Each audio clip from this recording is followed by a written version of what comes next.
আমারে ধরে ফেললো, কিন্তু হজম হয়তো নাও হইতে পারে, ঠিক না? কি হজম হয়তো নাও হইতে পারে। আমরা তো দেখি মাঝে মাঝে বলে ফেলবো, বলে ফেলবো, মিডিয়া আবার যে বোকা বলে ফেলবো, যা বলি ফেলি, ঠিক না? হ্যাঁ, ডরাইলি তো ডর, না ডরাইলে কিসের ডর, ঠিক না? আমরা এখন দেখি ওয়াজে নেতারাই, ঠিক না? নেতাগোর সাথে অনেক জন আসে, একটু যদি দিতে দেরি হইল, 19 থেকে 20 হইল, কানে আওয়াজ আসে, বসে কোক না ধরালাই,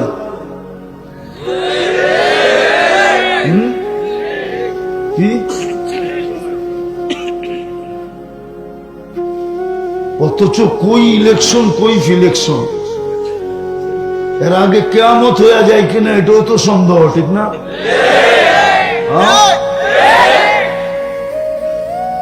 প্রত্যেক ওয়াজে দেখতেছি এরকম, না জানি এখানেও আসে।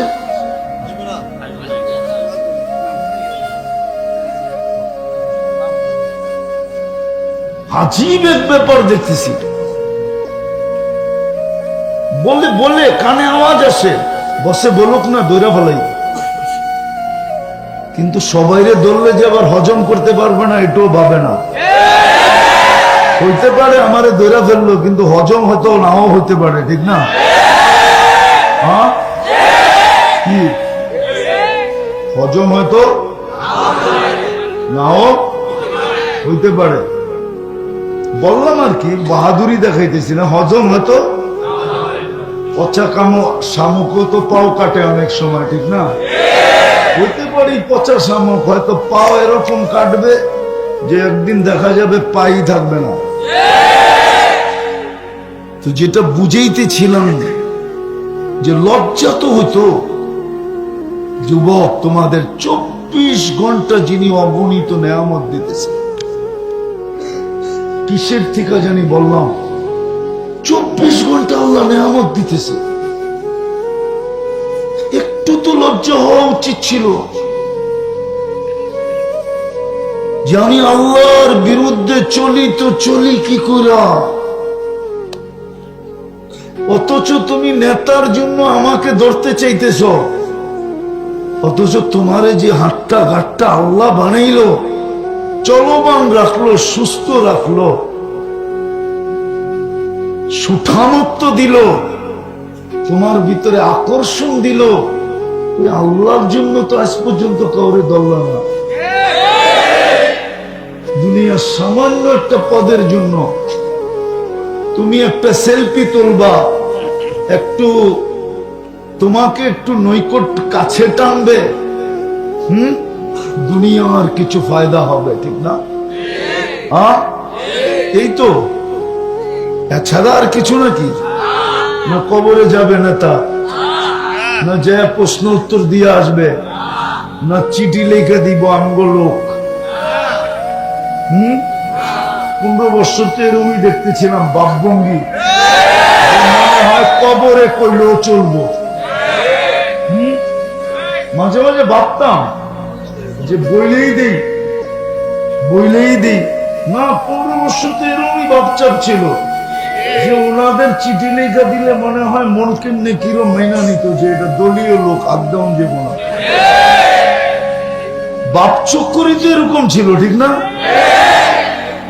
আপনাদের মিডিয়ার মাধ্যমে বলতেছি, পায়ে ধরে হাত দিয়ে বলতেছি, যারা করতে চাইতেছেন করেন না, করেন না, একটু সংযত হন, একটু সংযত থাকেন, সময় আসতে দেন, তারপরে করেন। এখন থেকে করলে এখনো কিন্তু ঘাস শুকায় নাই।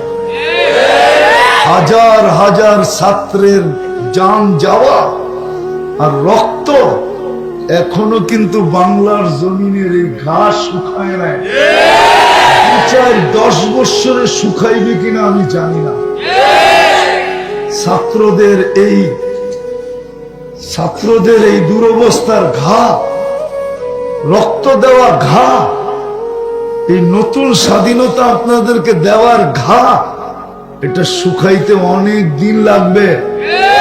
কিন্তু এর মধ্যে যদি কিছু হয়ে গেল আর ছাত্রদের চোখে পড়া গেলেন, তাহলে হতে পারে 9-তে 6 হয়ে যেতে পারে, আবার 6-তে 9 হয়ে যেতে পারে।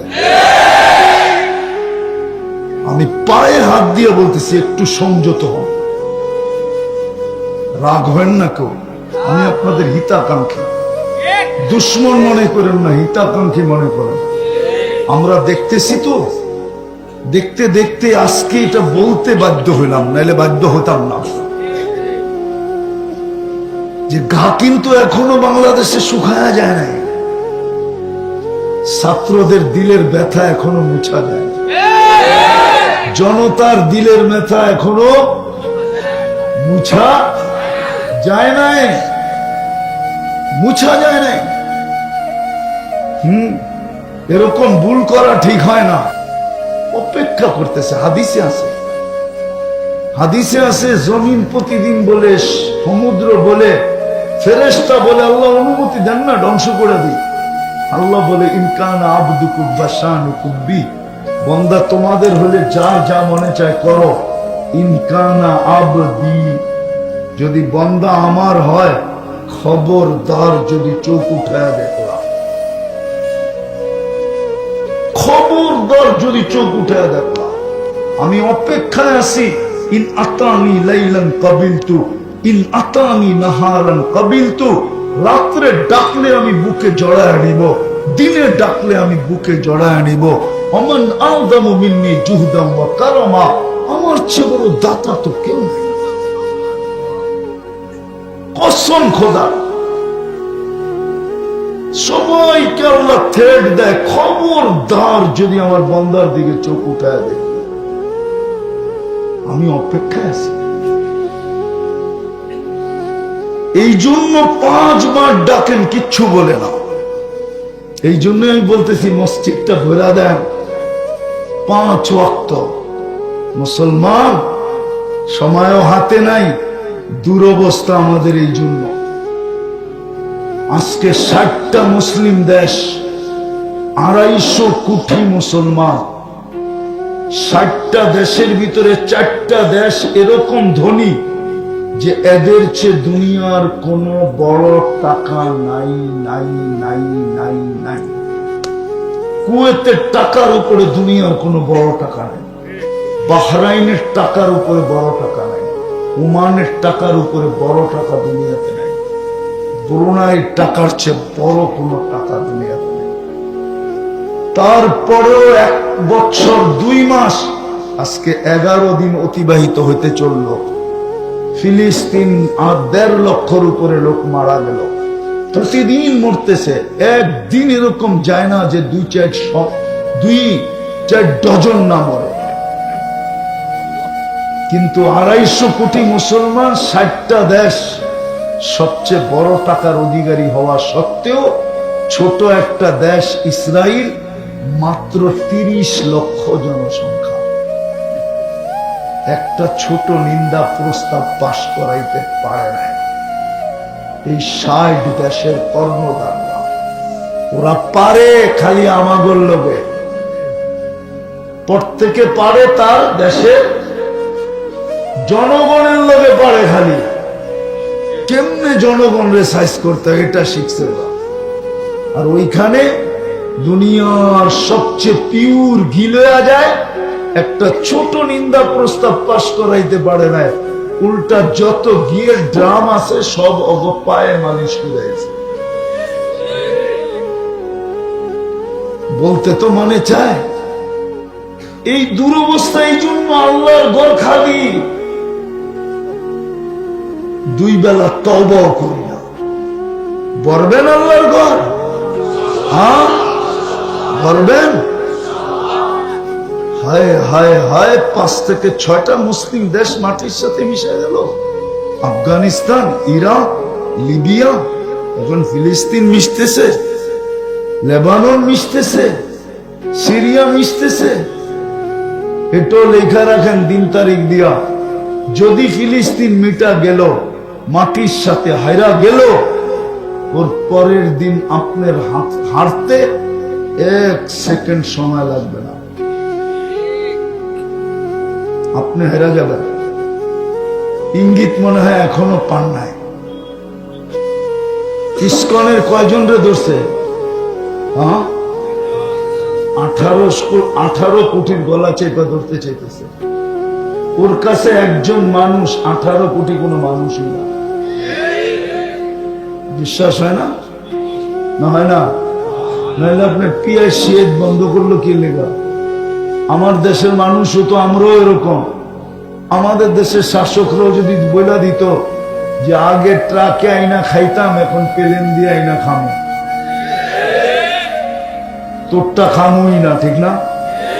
হ্যাঁ, আগে ট্রাক দিয়ে ঢুকাইতাম, এখন জাহাজ দিয়া শিপ দিয়ে আইনা খামো, ঠিক? হ্যাঁ, প্রবাদ বাক্য না আছে, বাদ ছিটাইলে কাকের অভাব হয় না। কি 2 কেজি খাইতাম 1 কেজি খামু, 1 কেজি খাইতাম আধা কেজি খামু। হ্যাঁ, নাইলে একজনেরটাই 10 জনে ভাগ করে খামো। এতটুকু আত্মমর্যাদা তো আমাদের ভিতরে নাই। লম্বা হয়ে যাব, আমার এবার খোঁচাইতেছে পিছন থেকে। আমার জীবনের কাহিনী মনে হচ্ছে। আমি এক দেশে 6 বার গেছিলাম, আফ্রিকা, চাঁদে। ওই দেশের নিয়ম হলো পুরুষ মারা গেলে জানাজার ভিতরে এলান হয় যে এই পরিবারের দায় দায়িত্ব কে নিবে, তারপরে জানাজা হবে, নাহলে হবে না। তেনারা এতিম বিধবা, এর দায় দায়িত্ব কে নিবে? একদিন যাক জানাজায় গেছি, তার এলান হইতেছিল, তো আমার পাশে যে দাঁড়ানো ছিল সবার আগে বলতেছে আমি নিলাম। ওকে আমি চিনি। তা আমি জিজ্ঞাসা করলাম, তুই যে দায় দায়িত্ব নিলি, তুই তো নিজেই খাইতে পাস না, তোরে মুক্তির সার্টিফিকেট দিছে কে? আমি কি এটার লোকে মুফতির সার্টিফিকেটের কি? তুই কি হাদিসে পড়স না, আনা ওয়া কাফিলুল ইতিমি কাহাতাইন? এতিমের যে দায়ভার নিবে, আল্লাহর রাসূল বলে 2 আঙ্গুলের মধ্যে স্বাভাবিকভাবে যতটুকু দূরত্ব, ও আর আমি কিয়ামতের দিন এতটুকু দূরত্বে থাকবো। তুই কি হাদিস পড়স না? তোরে কে দিছে মুফতির সার্টিফিকেট? তারপরে বলল, শুন, আমি গরিব বটে, 1 রুটি থাকবে, 2 ফ্যামিলি ভাগ করে খাবে। আমাদের যদি ভিতরে আত্মমর্যাদা থাকতো, তাহলে আমরাও বলতাম প্লেনে আইনা খাবো, নাইলে শিপ দিয়ে আইনা খাবো, 10 কেজিরটা 1 কেজি খাবো, অথবা একজনে কিনবে 10 জনে ভাগ করে খাবে, আর আনবো না তোর থেকে। দেখেন না পায়ে পরে কি করে। তো মসজিদ ভরবো তো পাক্কা? পাক্কা? হ্যাঁ, সর্বশেষ গ্রামার ভালো মতে বুঝেন, কিন্তু আলেম ওলামা হক্কানি আল্লাহওয়ালাদের সাথে থাকবো, সাথে। আগে পুরাটা শোনেন, তারপরে ইনশাআল্লাহ কোন সাথে থাকবো, না আগে না পিছে। কি আগেও 2 নম্বর, পিছে থাকলো। আবার যদি বলেন আমার সাথে আছে হুজুর, তাইলেও 2 নম্বর।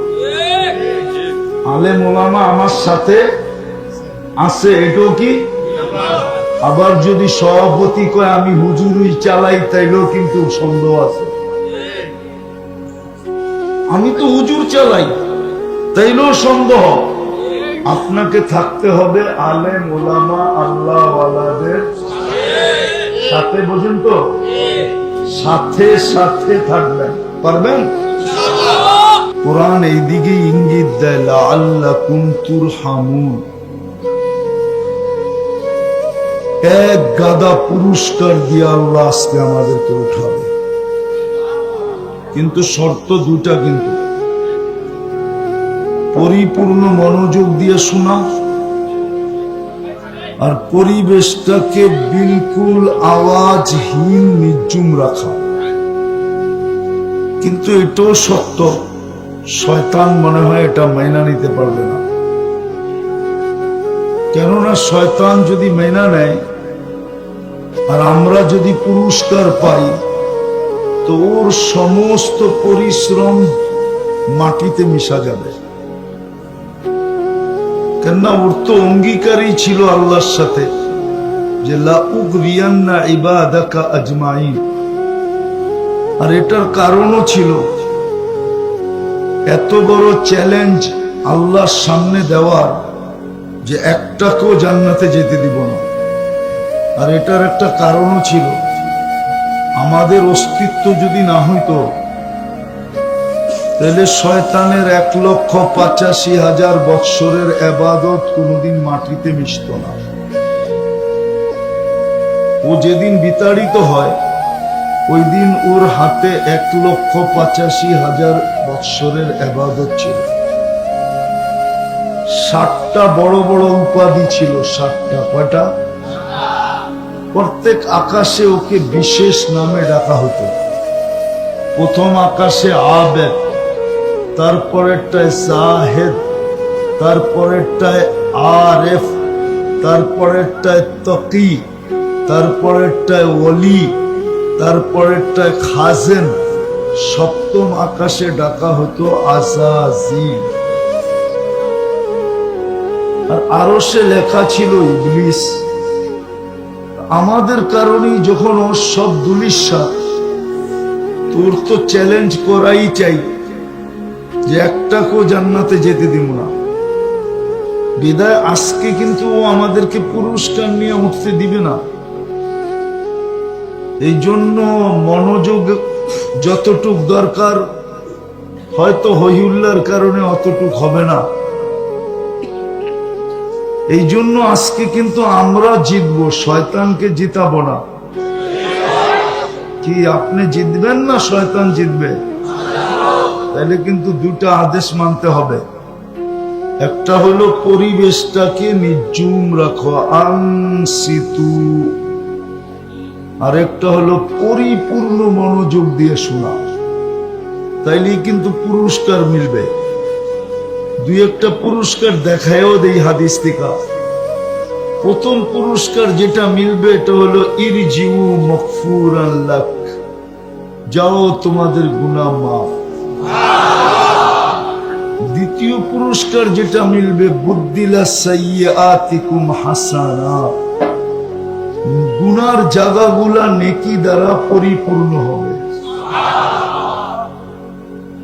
তৃতীয় পুরস্কার ইয়াযকুরুল্লাহু ফী মান ইনদা, আল্লাহ আমাদের প্রত্যেকের নাম নিয়া ফেরেশতাদের সামনে আলোচনা করবে। চতুর্থ পুরস্কার আল্লাহ যার আলোচনা একবার করেন তাকে শাস্তি দেন না।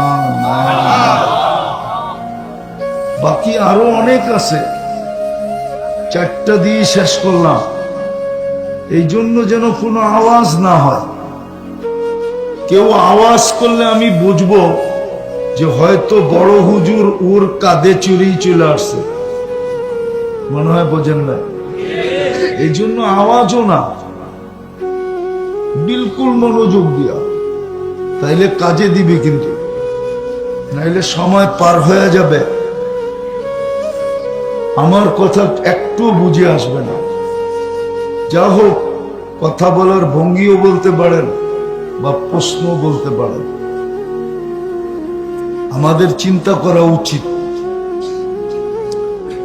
আর এই কারণেই উচিত যে আমরা এখানে আছি বটে, কিন্তু এক সময় ছিলাম না, আবার অচিরেই আসবে আমরা থাকবো না।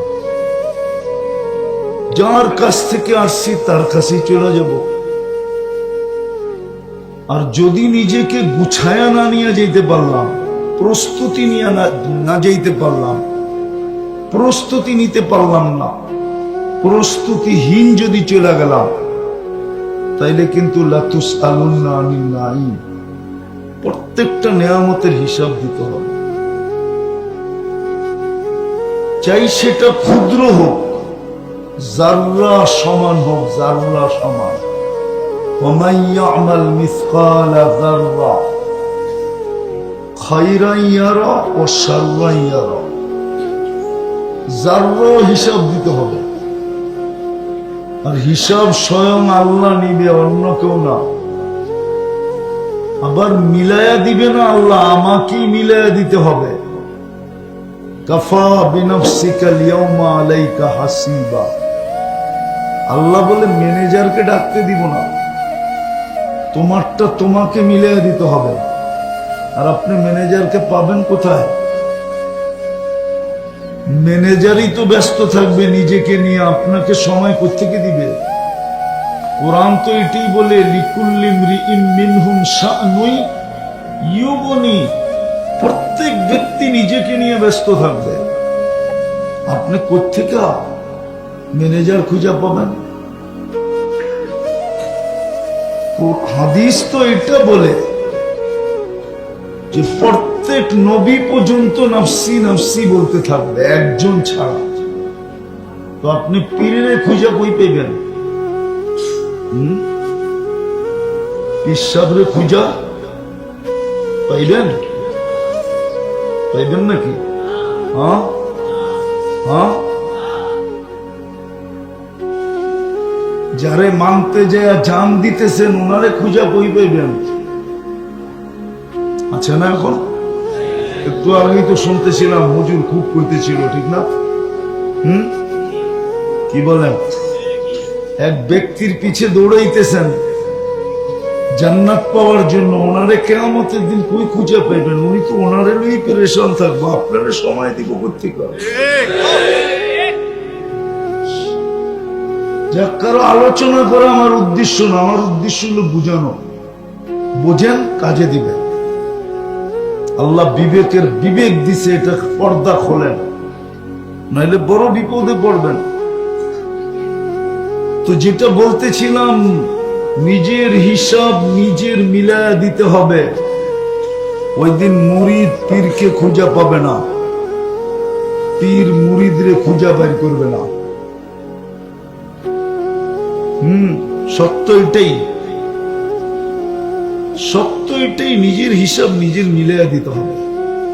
এই জন্য আসল কথায় আসেন,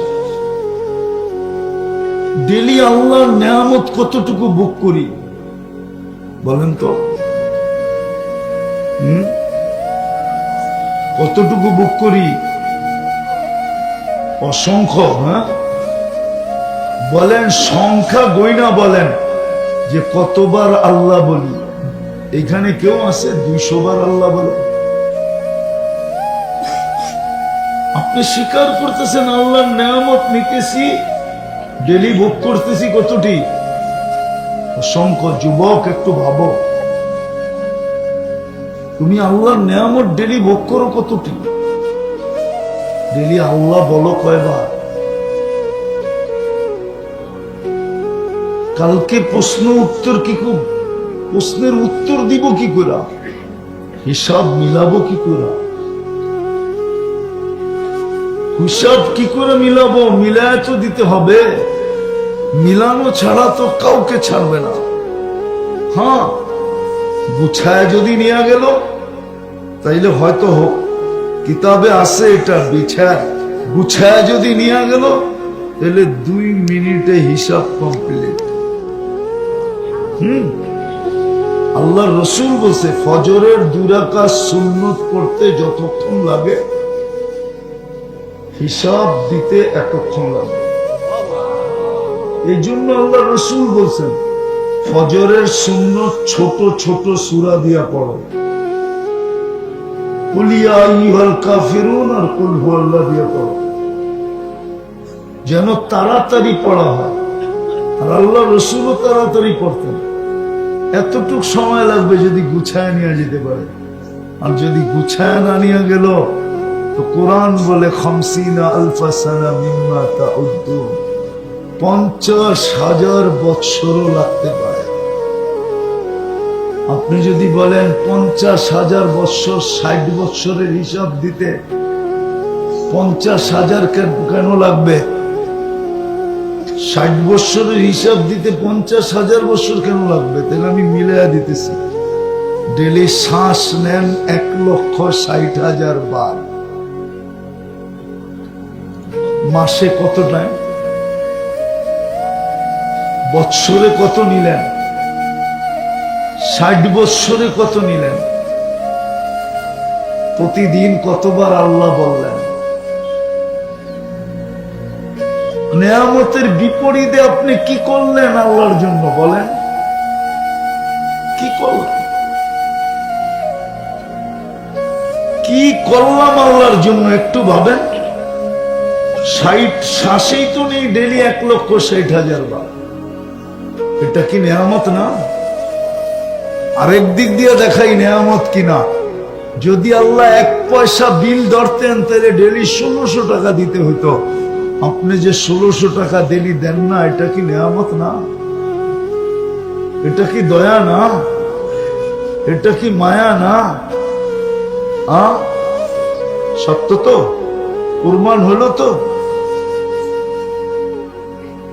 ডেলি 550 লিটার অক্সিজেন নেই, যদি 1 টাকা বিল ধরতেন তো ডেলি 550 টাকা বিল দিতে হতো। মাসে 16,500 টাকা বিল আসতো অক্সিজেনের। ওটা যে নেয় না, এটা কি দয়া না? এটা কি নেয়ামত না? ডেলি 36 বার কিডনিকে ডায়ালিসিস করেন কুদরত দিয়া। যদি পার বাড়ে 100 টাকা নিতেন তো ডেলি 3600 টাকা কিডনি বাবদ দিতে হতো। এটা কি দয়া না? পানি তো বাদেই দিলাম, খাওয়া তো বাদেই দিলাম, ঘুম তো বাদেই দিলাম, সুস্থতা তো বাদেই দিলাম, চলমান থাকাটা তো বাদেই দিলাম, কর্মঠ থাকাটা তো বাদেই দিলাম। হাজারো নেয়ামত গণানো যাবে। 24 ঘন্টা আল্লাহর নেয়ামত আমার উপরে কত। এই জন্যই তো কোরআন বলছে আম্মা বিনিআমাতি রাব্বিকা ফাহাদ্দিস। আমার নেয়ামতের একটু চিন্তা কর, আমি তোকে দেই কি ডেলি। তাইলে হয়তো কখনো তোর ভিতরে মানবতা জায়গা উঠবে, তুই বলবি এত দেয় আমি একটুও দেই না। কমসে কম লজ্জা হইলেও তো পাবি। এখন তো আমরা লজ্জাও পাই না। যুবকদেরকে দেখেন, ওরা লজ্জা পায় না আল্লাহকে। ও যদি লজ্জা পাইতো তাহলে নেটে দেখে চুল কাটতো কেন? 31st নাইটের প্রস্তুতি এখনই মাদক দিতে চলতেছে ভিতরে ভিতরে। জিজ্ঞাসা করেন কোথায় পাওয়া যাবে কি জানি বাজি ফুটানোর জন্য।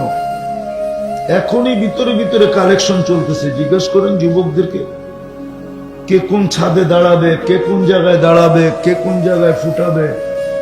জিজ্ঞেস করেন ওদেরকে। ভুল বললে বলো যে আমি ভুল বলতেছি। চলতেছে না এখন থেকেই প্ল্যানিং চলতেছে। কেন আজকে কয় তারিখ? 23 তারিখ। এখন থেকে যদি কালেকশন কুলেকশন গুছায় না গুছায় তো 12টা 1 মিনিটে ফুটাবে কি করে?